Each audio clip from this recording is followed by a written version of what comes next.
오늘 이 시간에는 한 걸음씩이라는 제목으로 말씀의 은혜를 나누도록 하겠습니다. 이 성경을 보면요, 엘리야는 우리와 같은 성정을 가진 사람이라고 기록하고 있습니다. 우리와 같은 성정이란 어떤 의미입니까? 그것은 우리가 약한 부분이 있듯이 엘리야도 약한 부분이 있다는 거고, 우리도 넘어진 적이 있듯이 엘리야도 넘어진 적이 있다는 것이고, 우리도 때로는 실패하듯이 엘리야도 실패한 적이 있다는 뜻입니다. 그런데 우리와 엘리야에는 큰 차이점이 있습니다. 하나님의 피조물이라면 엘리야는 누구나 사용할 수 있는 자원을 마음껏 사용할 수 있는 반면에 우리는 그러하지 못한 경우들이 참으로 많이 있습니다. 자, 그러면 그 자원이 무엇일까요? 그것은 바로 믿음입니다. 믿음을 사용할 줄 아는 사람은 하나님의 능력을 덧입어 살아갑니다. 하지만 그러지 못하게 되는 경우에는 그저 자신의 성정대로 따라갈 수밖에 없다는 것입니다.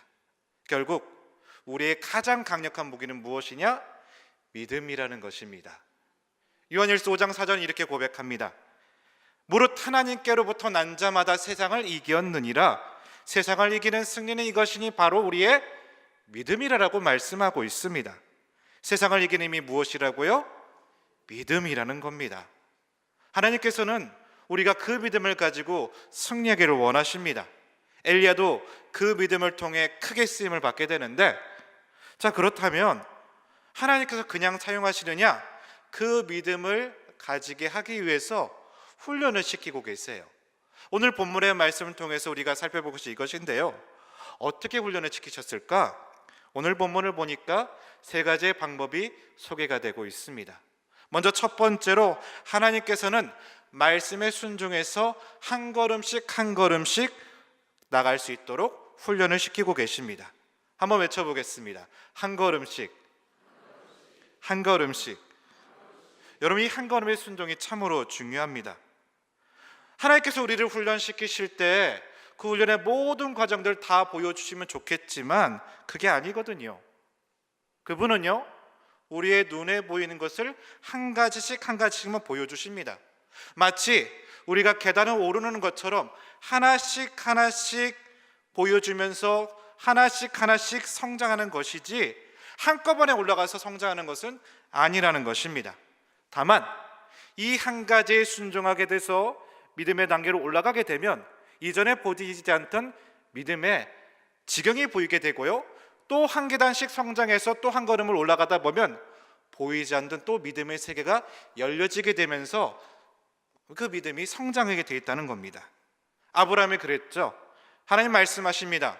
너는 너의 본토 친척 아비 집을 떠나 한 걸음씩 가라라고 말씀하셨습니다. 먼저 떠나라고 했지만 모든 것을 한꺼번에 보여주진 않았습니다. 사도행전에 넘어가면 빌립이라는 사도가 나갑니다. 복음을 전하라고 하시는데 주님께서 뭐라고 말씀하시냐면 광야로 가라고 말씀하세요. 여러분, 광야로 가면 복음을 전할 수 있습니까? 복음을 전하면 어디로 가야 됩니까? 시장, 광장. 오늘 오니까 차가 엄청 막히더라고요. 대학로, 사람이 많은 곳에 가서 복음을 전해야 되는데 주님은 어디로 가서 복음을 전하라 하시냐면요, 광야로 가서 말씀을 전하러 가시는 거예요. 빌립은요, 이해가 되지 않았을 겁니다. 광야는요, 사막과 같이 사람이 없는 곳입니다.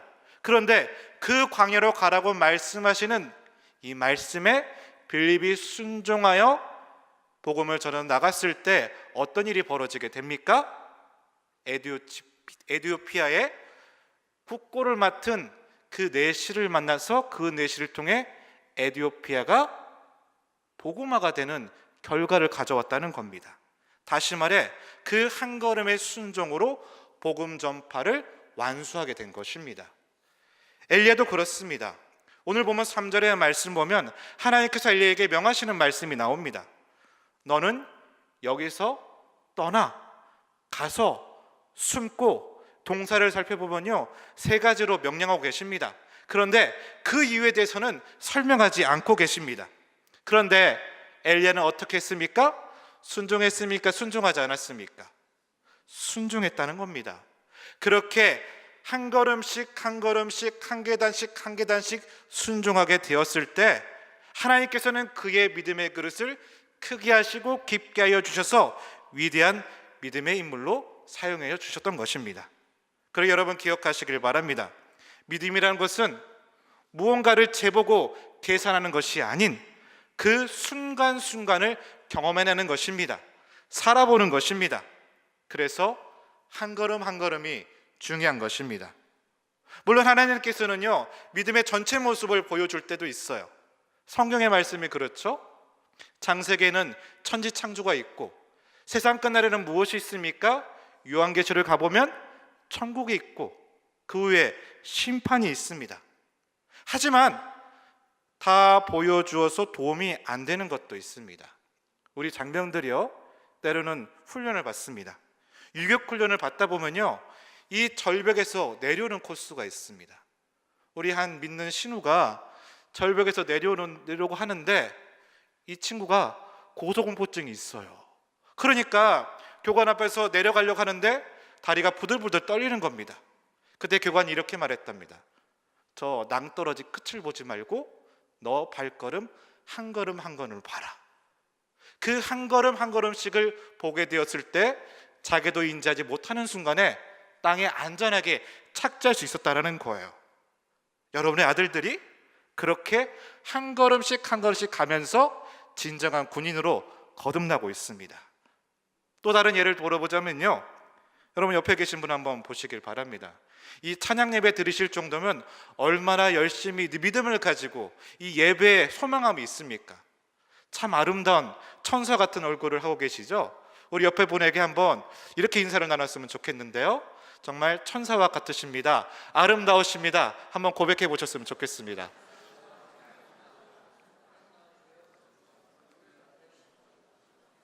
진짜 천사 같다 보이십니까? 근데 여러분 더 자세히 한번 보세요. 여러분이 더 자세히 볼 수 있다면 그 옆에 계시는 분의 얼굴에는 수천만 마리의 세균이 득실거리고 있습니다. 여러분이 그 바이러스 세균을 볼 수 있다면 이 살아간다는 말을 또 할 수 있을까요? 살아남은 배우자와 정말 꿈과 같은 아름다운 밤을 지내고 아침에 일어났을 때, 여보 일어나 깨어났을 때 사랑스러운 얼굴로 보려고 하는데 그 얼굴에 수천만 마리의 세균이 득실득실 거린다고 생각해 보십시오. 부부 생활이 온전해질 수 있을까요? 다시 말해서요, 다 보고 다 듣는 것은 유익한 것이 아닙니다. 쓸데없는 것은 보지 않는 것이, 쓸데없는 것은 듣지 않는 것이 좋은 것입니다. 우리는요, 일상생활에 도움이 되는 것만큼 보고 듣는 것이 좋습니다. 우리 하나님은 그렇게 우리에게 보여주신다는 겁니다. 그 순종의 한 걸음 한 걸음을 내딛는 여러분이 되시길 바랍니다. 어차피 우리는요, 한꺼번에 다 보여줘도 알지 못합니다. 주님은 그런 우리를 아시고 이렇게 말씀하십니다. 이 한 번 한 번의 예배를 통해 성장하라, 큐티하라, 기도하라. 그 말씀에 순종하다 보면 어느 순간 나는 믿음의 경지에 올라가서 바라보지 못한 믿음의 세계가 보이는 것입니다. 보이지 않던 전체의 길이 내다 보이는 것입니다. 엘리야도요, 그 말씀에 순종하며 하나님의 능력을 받으며 쓰임을 받은 줄로 믿습니다. 오늘 이 시간 우리도 이 한 걸음씩의 능력에 순종하는 일들이 동일하게 나타나게 되시기를 주님의 이름으로 축원합니다. 두 번째로 하나님께서는 엘리야를 어떻게 훈련시키셨냐면요, 숨어있는 가치를 발견하게 하여 주셨습니다. 오늘 보면 3절의 말씀을 우리 다시 한번 읽어봤으면 좋겠는데요, 이 3절을 보면 이렇게 고백하고 있습니다. 너는 여기서 떠나 동쪽으로 가서 요단 앞 그리시네가에 숨고. 자, 하나님께서 엘리야에게 어디로 숨으시라고 말씀하십니까? 그리시네가에 숨으라고 말씀하십니다. 하나님은요, 당시 이스라엘에서 가장 믿지 않는 아방에게 어떨 때는 나타나서 주의 말씀을 전하라고 하십니다. 경고를 주라고 하십니다. 그런데 어떨 때는요, 숨으라고 하시고 피하라고 말씀하세요. 때로는 고하라고 하시는데 때로는 스톱하라고 말씀하십니다. 우리의 신앙생활은요, 이런 겁니다. 고할 때 고하고 스톱할 때 스톱하고. 그래서 무엇을 잘해야 되느냐? 고스톱을 진짜 잘해야 됩니다. 신앙이라는 것은 나가고 서는 것, 가고 숨는 것, 이걸 잘하는 거예요. 이걸 못해서 우리가 인생에서 피박을 많이 당하죠. 그런데요, 막 군대에 오는 우리 친구들이 이걸 잘 못하는 겁니다. 서라 가면 서고 가라 가면 가야 되는데 이걸 잘 못해요. 그래서 훈련이 필요한 겁니다. 그래서 여러분, 군인들은요, 이 고스톱에 능숙해질 때까지 혼자 다니지 않습니다. 혼자 다니면 실수하니까. 서해 NLL에 북한의 경비정이 뜨면 대한민국 고속정 경비함이 혼자 가는 것이 아닙니다. 세대가 편대를 이루어서 나갑니다. 대한민국의 공군 전투기도 한 대만 뜨는 것이 아니라 세대가 뜹니다. 하나님도 늘 함께 하시죠. 성부, 성자, 성령. 고린도전서에서 무엇이 있습니까? 믿음과 소망과 사랑. 초코파이도 롯데, 오리온, 혜태. 예. 초코파이도 항상 같이 가는 거예요. 그 중에 제일은 여러분 훌륭하십니다. 영안이 밝으시네요. 이렇게 군인은요 함께합니다. 왜냐? 그럼을 통해서 명령에 능숙해지고 잘 전시에 잘 감당하기 위해서. 우리도 그렇게 훈련이 되어야 되겠죠. 어떤 훈련이 오늘 본문에서 필요하다고 말씀하시면, 특별히 하나님께서는 엘리야에게 숨을 수 있어야 된다고 말씀합니다. 왜 숨는 것이 중요할까요? 사실 많은 사람들은요, 나서는 것 용기가 필요하다고 생각합니다. 저는 지금 해병대 가장 전방에 있는 이사단에 근무하고 있는데요, 우리 해병들은 숨는 것보다 나서는 걸 정말 좋아합니다. 용기가 있어야 큰 일을 감당할 수 있거든요. 그런데 베드로를 한번 보시길 바라요. 겟세마네 동산에서 주님이 땀을 핏방울처럼 흘리면서 기도하실 때, 그 이후에 로마 군병에게 잡히게 될 때 베드로가 갑자기 나타나서 어떻게 합니까? 종의 귀를 칼로 잘랐죠. 이때 예수님은 베드로의 행위를 칭찬하셨습니까? 용기가 있다고 하셨습니까? 오히려 꾸짖으셨죠. 모세를 보세요. 그 나이 40세 애굽의 왕자가 되었을 때 동족이 핍박받는 것을 보고 애굽 사람을 쳐 죽이고 숨겼습니다. 그러나 그 일 이후에 하나님께서는 40년을 더 광야에서, 미디안 광야에서 썩게 하셨어요. 40년이 지나고 80세가 되었을 때, 힘이 없고 늙고 더 이상 하나님만을 의지할 수밖에 없을 때, 그때 하나님은 이 모세를 사용하여 주셨습니다. 다윗은 어떻습니까? 기름 부음 받고 왕이 될 제목이라는 사무엘 선지자의 그러한 예언이 있었습니다. 하지만 그 이후에 몇십 년 동안을 사울왕에게 쫓겨다니게 되죠. 그 쫓겨다니는 경험을 통해서, 심지어 블레셋의 아게스 왕에게 침을 흘린 천사 미친 척하면서 그는 깨달았던 겁니다. 내 뜻과 내 생각이 아닌 오직 하나님만 의지해야 된다는 것을 그는 비로소 깨달게 될 때, 그때 하나님께서 그를 이스라엘의 왕으로 세워주신 줄로 믿습니다. 그래서 우리는요, 때로는 숨어 있는 것이 중요합니다. 모세와 같이, 다윗과 같이 때로는 멈추라고 말씀하십니다. 그러나 꼭 기억해야 될 것은, 그 멈추는 시간, 그 숨는 시간은 노는 시간이 아닙니다. 그 시간은 우리가 철저히 준비해야 되는 시간인 줄로 믿습니다. 하나님께서 나를 그렇게 숨겨 놓으셨다가 하나님의 최선의 때가 될 때 나를 사용하시려고 다듬고 계시는 중이신 것입니다. 엘리야도 그렇죠. 숨어있는 시간을 통해 하나님을 의지하고 또 겸손함으로 훈련을 받게 되었을 때, 하나님께서는 그를 가장 알맞은 때에 사용해 주십니다. 때는 바야흐로 이스라엘에 3년 6개월 동안 가뭄이 있을 때였습니다. 그 기다림의 끝에, 그 숨어있음의 끝에 하나님께서는 그 최선의 때에 엘리야를 사용해 주셔서, 며칠 전에 비가 내려서 가뭄에 좀 해갈이 됐잖아요. 하나님은 그것을 엘리야를 사용하여 주셔서 이스라엘의 가뭄을 해결하여 주신 줄로 믿습니다. 오늘 우리에게도 그러한 숨어있음과 그러한 멈춰숨을 경험하게 되신다면, 그 시간을 여러분의 믿음의 내공을 키우는 시간들로 아로새겨 가시길 바랍니다. 지금 오늘 해군해병대학교는 이 주일을 이순신 제독 탄생 기념일로 지키고 있습니다. 우리 이순신 제독은 거북선을 통해서 앞장서면서 왜구를 물리치셨지만 동시에 홀로 있을 때 난중일기를 쓰시면서 그 전략을 가다듬으시고 나라를 생각하신 일이 있었죠. 오늘 우리도 때로는 숨어 있고 멈춤을 통해 더 믿음의 배포가 커지게 되시기를, 그래서 쓰임받게 되었을 때 하나님의 큰 일꾼으로 감당하시는 은혜가 있게 되시기를 간절히 주님의 이름으로 소망합니다. 마지막으로 하나님은 엘리야를 어떤 방식으로 훈련시키시느냐? 고정관념을 깨는 방식으로 훈련을 시키고 계십니다. 오늘 본문의 4절을 보면 이렇게 고백하는데요, 우리 4절의 말씀을 이 시간 같이 한번 읽어보셨으면 좋겠습니다. 자, 4절 말씀입니다. 한번 읽어보겠습니다. 준비 시작.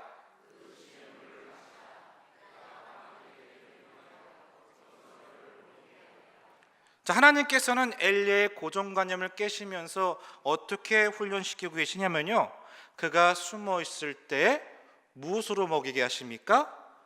까마귀로 먹이게 하셔요. 우리와 마찬가지로 이스라엘도 까마귀는 더러운 존재였습니다. 왜 그러냐면요, 까마귀는 보통 어떤 고기를 먹죠? 시체나 썩은 고기를 먹어요. 그렇다면 엘리야가 숨어 있을 때 까마귀를 통해서 먹을 것을 공급받았다고 하는데, 까마귀가 물어다 주는 고기는 어떤 고기였을까요? 이 먹을 것을 엘리야가 공급받았을 때 과연 기분이 좋았을까? 아니라고 생각을 해보게 됩니다. 그런데 우리는 이 4절의 말씀을 통해서 하나님께서 일하시는 방식을 우리는 생각해 보게 됩니다. 자, 여러분, 까마귀를 통해서 먹여주셨다는 것은 무엇을 말합니까? 하나님은요, 보통 사람들이 생각하는 방식으로 일하지 않으신다는 겁니다. 하나님께서는요, 상식이 깨어지고 때로는 어리둥절해 보일 수 있는 방법으로 역사하시는데, 조금 더 깊이 생각해 보면 그것만큼 최선의 방법이 없고, 그것만큼 합리적인 방법이 없고, 그것만큼 세심한 방법이 아닐 수가 없다는 겁니다. 한번 생각해 보세요. 당대의 최고의 악한 왕이었던 아합왕과 최고의 악한 여왕이었던 이세벨 여왕이 엘리야를 잡으려고 수천 명을 풀었습니다. 그는 지금 그리스 내가에 숨어 있어요. 그때 어느 사람을 통해서 먹을 것을 공급받는다고 생각해 보시길 바랍니다. 아니, 그리스 내가 생뚱맞은 곳에 사람을 통해서 먹을 것이 왔다 갔다 한다? 풀어놓은 사람에게 발가게 될까요, 안 될까요? 발가게 될 겁니다. 그런데 까마귀가 왔다 갔다 한다? 그럴 수 있죠. 게다가 이 까마귀는 비둘기와 독수리와 같이 훈련시킬 수 있는 조류가 아니죠. 그 하나님의 세심하고 완전하신 만지심을 통하여 엘리야는 하나님의 때까지, 부름을 받을 그때까지 온전하게 안전하게 숨어 있을 수 있었다는 겁니다. 제가 예전에 제주도에서 목회를 할 때였습니다. 제가 제주도에 와서 보니까 이 제주도에 우리 군교회가 큰 어려움에 처해 있었습니다. 가정이 두 가정만 남아 있는 거예요. 근데 그 제주도는 당시에 해병과 수병이 같이 예배를 드리는데 한 120명 정도가 예배를 드려요. 근데 재정이 너무 부족하니까, 교인들도 없으니까 점심에 당시에 예배 끝나고 식사를 주는데 컵라면 조그만한 거 하고 김밥 한 줄 절반, 그렇게 해서 우리 장병들을 먹이고 계시더라고요. 너무나 어려운 상황 가운데 있었고, 저도 그것이 너무나 가슴이 아파서 그때부터 새벽 예배 때마다 작정 기도를 하기 시작했습니다. 물론 같이 하는 분들도 적었어요. 한 분 같이 새벽 예배 드리거나 아니면 저 혼자 새벽 예배를 드리거나. 그런데 3개월이 지났을 무렵에요, 저희 교회에 어느 기도원 원장님이 찾아오셨어요. 때쯤 찾아오시더니 저희 군교회를 보고 싶으시다라는 거예요. 그래서 당시 영내에 있었기 때문에 보안 처리라고 보여드렸더니 그분이요, 무릎을 치시는 거예요. 무릎을. 왜 그러냐 물어봤더니 이렇게 말씀하십니다. 그 기도원 원장님께서 얼마 전에 성경음을 받으셨대요. 어떻게 사용할까 고민하며 기도하는 중에 항상 어떤 그 그림을 보여주시냐면 뭔가 모르게 교회 같은데 교회 같지 않는 건물을 보여주셨다는 거예요. 그래서 하나님께서 이 교회를 도우시라는 음성인가라고 하면서 그 교회를 수소문 끝에 보니까 제주도에 있는 군교회였다는 겁니다. 그걸 보고 눈물을 흘리시더라고요. 그리고 이렇게 저희 이제 군교회에 성경음을 주시는데 이게 정확히 1년치의 장병 간식의 예산이 되었던 겁니다. 제가 1년 동안 있었는데 하나님은 정확하게 한치 오차도 가지지 아니하시고 1년치의 간식 예산을 허락해 주셨습니다. 저는 그때 깨달았어요. 하나님은 정말 나의 고정관념을 깨시는구나. 제가 어떻게 어느 한 기도원의 원장님을 통해서, 이게 섬사람 말로 통하면 육지에 계신 사람을 통해서 어떻게 도움을 받을 수 있었을까 감히 짐작이나 했을까요? 몇 년 전에요, 연평도 포격 도발이라고 제가 인천에 근무할 때 그 사건이 나타났습니다. 이 평화로운 섬 연평도에 포탄이 날아올리니까 그때 해병대 2명의 장병이 전사를 했습니다. 문광욱 일병과 서정호 하사. 당시 저는 영열식을 같이 집례를 했었습니다. 그런데 얘기를 들어보니까요, 이 서정호 하사가 포탄이 떨어질 때 어디에 있었냐면요, 집에 가려고 휴가증을 가지고 부두에서 배를 기다리고 있었어요. 배를 타려고 하고 있었어요. 그런데 갑자기 포탄이 떨어지기 시작합니다. 그러니 이 부두가 얼마나 아수라장이 되었겠어요. 아수라장이 되어서 막 빗발치는 아우성을 들은 겁니다. 배를 띄워라, 빨리 연평도를 떠나자. 막 사람들이 아우성을 쳐서 이 배가 떠나려고 할 때 이 서정화사가 이렇게 얘기를 했다는 겁니다. 잠깐만요, 저 나가야 됩니다. 저 가야 됩니다.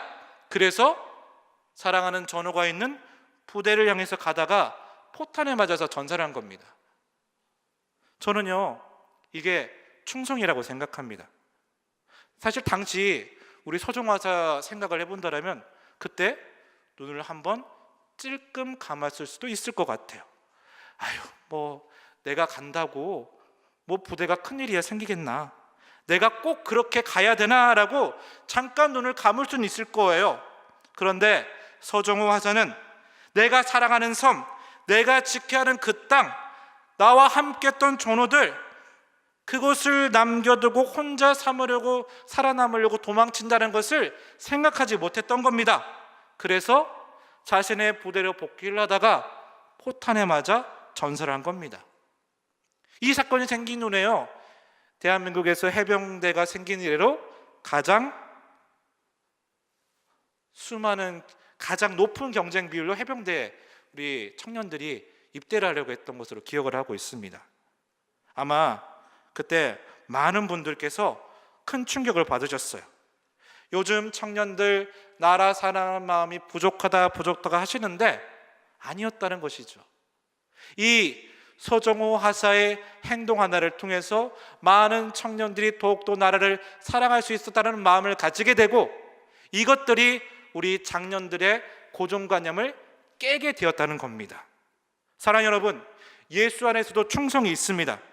때로는 포탄이 날아오고 빗발치는 총알 속에서도 주 예수의 사명의 자리를 떠나지 않는 것이 충성인 줄로 믿습니다.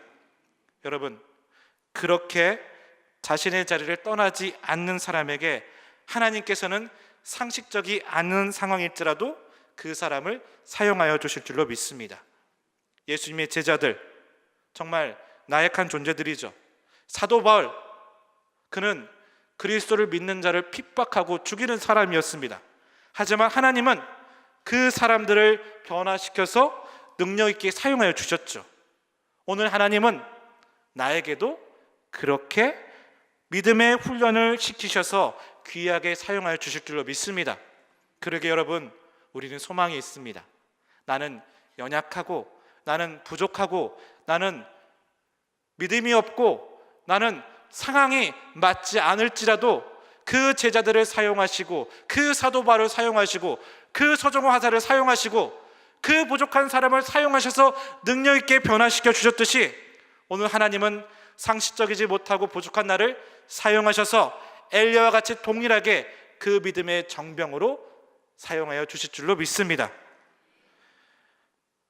제가 몇 년 전에 명령이라는 영화를 봤습니다. 여러분 보셨습니까? 저는 그때 가장 기억에 남는 장면이 있습니다.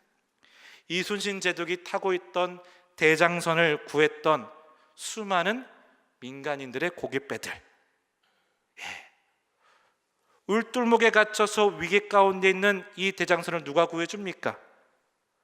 수많은 고깃배들이 밧줄을 내어서 끌어올리는데 얼마나 물살이 셌는지 그 손이 찢어지고 피가 흥건하는데도 결국은 그 대장선을 건져내지 않았습니까?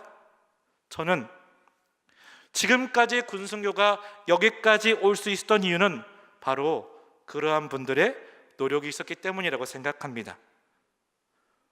물론 영화에는 나오진 않지만 13척의 배로도 당당하게 싸울 수 있도록 수백 척의 고깃배들이 군함의 뒤에서 배경이 되어주게 될 때, 많은 분들의 기도와 후원이 있을 때 이 나라는 굳건하게 지켜줄 줄로 믿습니다. 여러분의 아들들은 평안함으로 애국심을 가지고 그렇게 온전하게 군생활을 감당하게 될 줄로 믿습니다. 말씀을 맺겠습니다. 하나님의 엘리야를 통해서 믿음의 훈련을 통해서 크게 사용해 주셨습니다. 한 걸음씩 한 걸음씩 순종함을 통해서, 또 숨어있음을 통해 그 믿음을 크게 하시고 하나님만을 의지하는 그 시간들을 통해서, 더불어 나는 비록 연약하고 부족하지만 그런 나를 변화시켜서 사용해 주시는 그 주님의 은혜로 말미암아 우리에게는 소망과 비전이 있을 줄로 믿습니다. 부디 그 귀한 믿음이 여러분과 함께 연결이 되어져서 우리 함께 크게 군성교를 잘 감당할 수 있는 앞으로도의 시간이 될 수 있게 되시기를 주님의 이름으로 간절히 소망합니다. 우리 같이 기도하겠습니다. 주님, 그렇습니다. 주님께서는 우리를 통해서, 그 믿음을 통해서 귀한 선교를 감당하라고 사용하여 주신 줄로 믿습니다. 주님, 한 걸음 한 걸음의 순종함을 통해서 그 일을 허락하여 주시옵소서. 때로는 우리의 상황 가운데 도저히 어렵고 힘들고 나처럼 나약하고 부족해 보일지라도 그 사람을 변화시켜서 사용하여 주셨듯이 오늘 우리에게도 동일한 쓰임을 소망하고 비전을 가지게 될 때 이 나라가 변화해지고 군성교가 더욱더 충만하게 나타나해지고 더불어 하나님을 믿는 믿음의 백성들이 많아질 수 있도록 역사하여 주시옵소서. 모든 것을 믿사오며 거룩하신 예수 그리스도의 이름으로 간절히 기도드립니다. 아멘.